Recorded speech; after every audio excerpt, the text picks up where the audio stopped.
Hello there, and welcome to the last dance of summer put on by Wildside Media and the NoMa Bid Collective.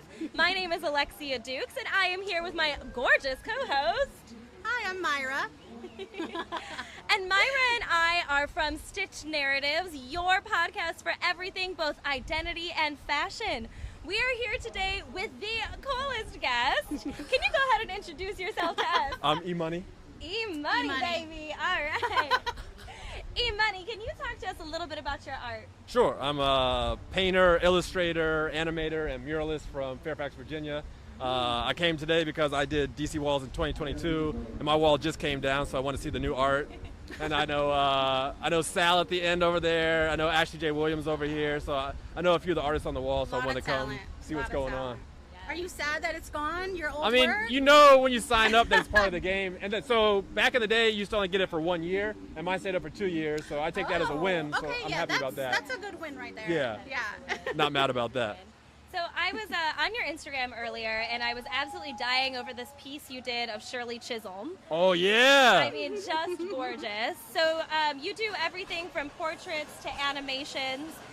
So I've always find myself particularly drawn to portraits. Do you have a favorite portrait that you have ever done? There's this guy that I can't stop drawing. I actually used to have him on the wall. Ron Howard's brother is this guy named Clint Howard, and he's got no disrespect, but he's got a weird face, and it's very fun to draw and paint. So I probably draw and paint that guy more than anybody, just because. Is that your muse? A little bit, yeah, a little bit. And I actually tagged him one time, and he responded, and I was like, man, this is great, because it's kind of at your expense, but at the same time, there's a little artistry behind it. So was he flattered? Yeah, he was a good sport about it. Yeah, he was a good sport. That's awesome. What do you try to capture when you're capturing people? You really try to capture their essence, but I think that the way I think about it a lot of times is if you're doing somebody famous, if there's ever an iconic photograph of them, start there, because when people think about people in general, you think about the most recognizable image that you have of them. So if there's something from pop culture that I can lean on where you would immediately see it and go, oh, I recognize it from this or that, then I'll try to start there as the resource, or where I'm painting from, and then take it from there.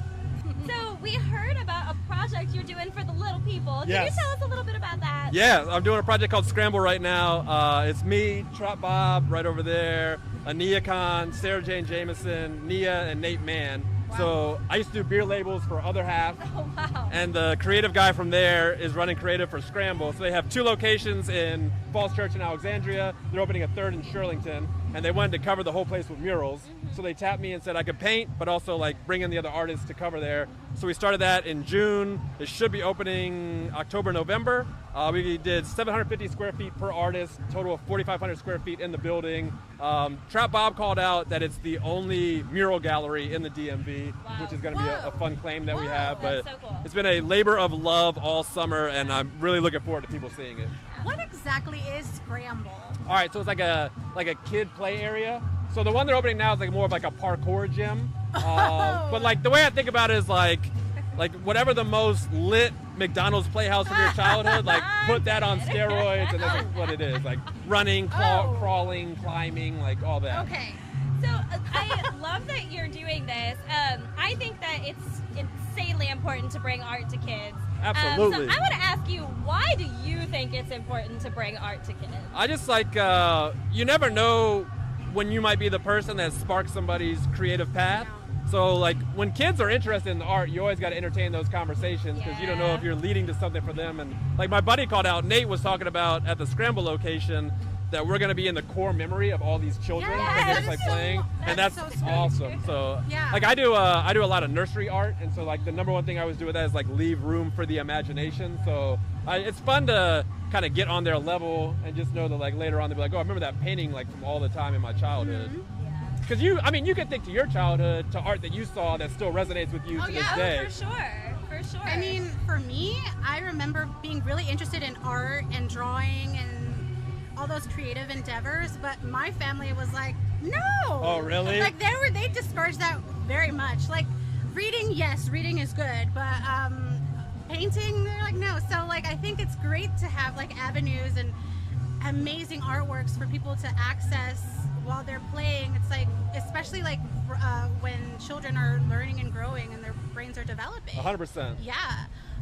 So. And also, like, as you go from childhood into like teenage years, like they work so much harder to put you in the box and to kind of get away from creativity. So I think that anytime you can kind of like reinforce that early on, it's better.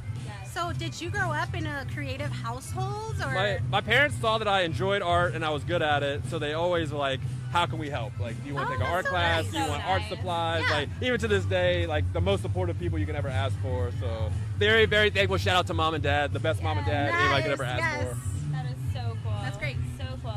So Maida and I we're interested in art. We're interested in, we had somebody out here that talked to us about Reiki today.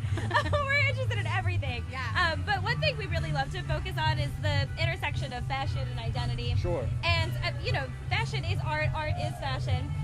When you are trying to capture somebody's clothes in your paints, what is something about an outfit that you see that makes you go, I would really love to paint that? So my favorite clothing brand is Coogee, and every Oh, sweater is a one of one. So literally the intersection of like art and fashion is Coogee. So absolutely. I've done a lot of paintings that's like Coogee inspired. Like, so I think that when you see something like that where it's like a bright pattern, original pattern, like that usually will hit me and be like, okay, I want to do something with that. I think the more original, the better. Especially like when you're talking to artists, like you don't want to look like everybody else, and you want to be different in a good way, which I think is like the best part of that intersection. Absolutely. You just touched on two things that weren't allowed in our household. We could not become painters, and we could not wear Coogee for some reason. You weren't allowed to wear Coogee? No, there were certain brands that, like, in our Black and Latinx household, there was no Baby Fat, there was no Fat Farm, there was no Coogee. There was Damn, condolences. You missed the whole era. I missed the whole What were you era. wearing? Probably some weird, like, European thing that my mom picked up so that we could try to be, like, politically correct and fit into our white neighborhood. But anyway. What was cool back then? Like Gap or something? Like, what did you wear, Gap? But Gap wasn't cool. It was just what I was forced to wear. So embarrassing. I mean, I had this like big curly hair and then like these Gap overalls. It's just the contrast is not great. Moving on. Tell us about your shoes. Oh, these initially I did Jordan 1s for the customizations, which is what a lot of people say you should default to, but they wrecked my foot, man. The bottom of Jordan 1s have no support. So then I got these Adidases. My homie actually blessed me with these. I got 3 pair, so I customized these first. And they have like a pad in the bottom. I forgot what it's called, but it's very comfortable. So I just put like an insole. I forgot what it's called. There's like a name for it. Cloud foam. It's got cloud foam, my God. and so it feels very heavenly on your feet. Yeah. So I just did like a lot of my favorite characters on these. For me, I would customize my shoes because it's like free marketing. So when you go out, people ask you about them. Yeah, literally, that was the first thing I noticed on you. Excellent. Well, that's good. That was the goal. Do you paint your own clothes often? Yeah, absolutely. Yeah, whenever I can make my own. I got my printer is in Springfield. Shout out to Manny Medina, Print Shop DMV. So if I do any kind of prints, he's the guy that I go through. For shoes, I do it myself, and then I'll do the occasional like hand painted shirt for myself. But it's so time consuming. So I got to be in the mood. Do you think you'll ever sell them or like?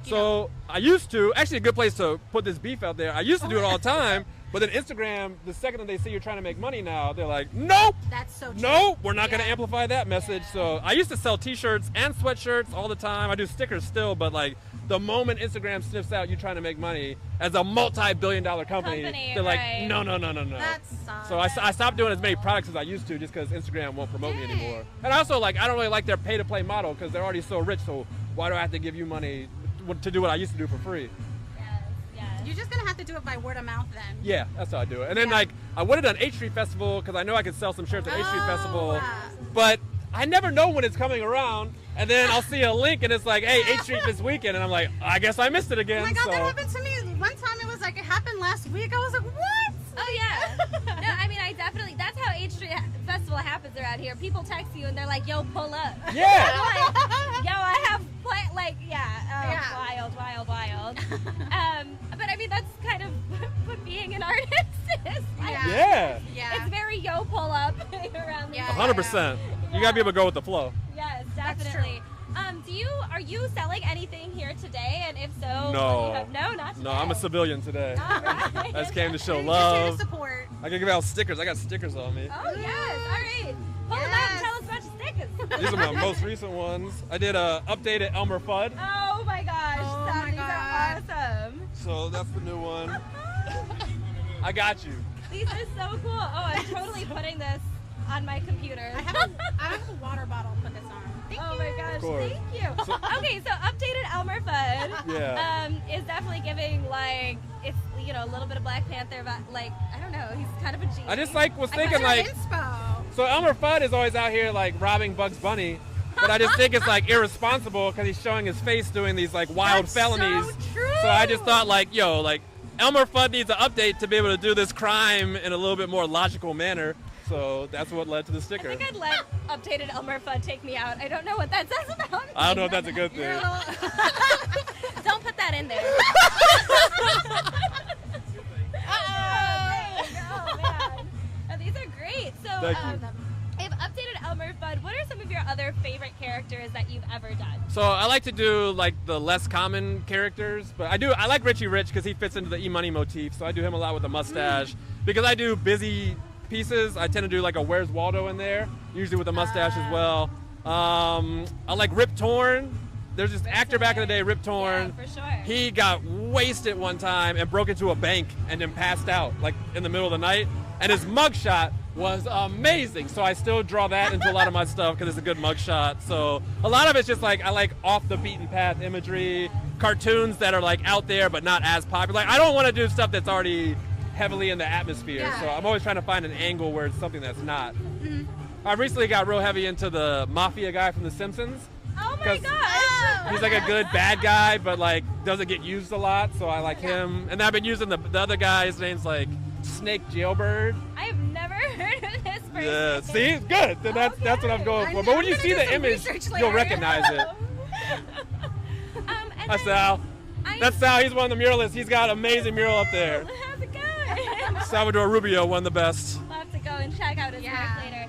And so then your name, E-Money, where did you get that from? Because it's also off the beaten path a Yeah, little so bit. I grew up in Dale City. I worked at a shady telemarketing place for a little while. There was a point in time when everybody was just putting money on the end of their name just to see what it sounded like. Yep. And then when I said E-Money, I was like, ooh, that's got a nice little ring to it. And so then I snagged onto that when I was like 18, and I've been riding it ever since. That's amazing. And it's like when I was in college, I remember graduating, and everybody at school knew me as E-Money. And I remember going across the stage, they said like my real name, and I got like a couple claps. And then somebody was like, E-Money! And then I got like the eruption, and I was like, yeah! That is so funny. Oh my gosh. Well, little did they know that you would grow up to be this incredible artist. Thank you, thank you. Thank you so much for sharing. Thank your you for work having with me. I us. appreciate This was y'all. so fun. It's been so much fun. Can you plug yourself? Where can we find you? Instagram at the E $sign. So the, then another E, and then spell out $sign. DOLLARSIGN. Got it. And then my website is emoneyoriginals.com. All right. Oh, and can we see your work anywhere around the city? Used to be here, not anymore. So Scramble, when that opens up in Shirlington. I got Exiles Bar in DC. I did the bathroom mural and the exterior mural. I used to have Songbird before they moved locations. That's not there anymore. And then I'll be doing DC Walls in October, so I'll have Awesome. another Oh, spot yeah. coming up soon. That's coming up soon. Yeah. All right. Well, thank you. Thank you.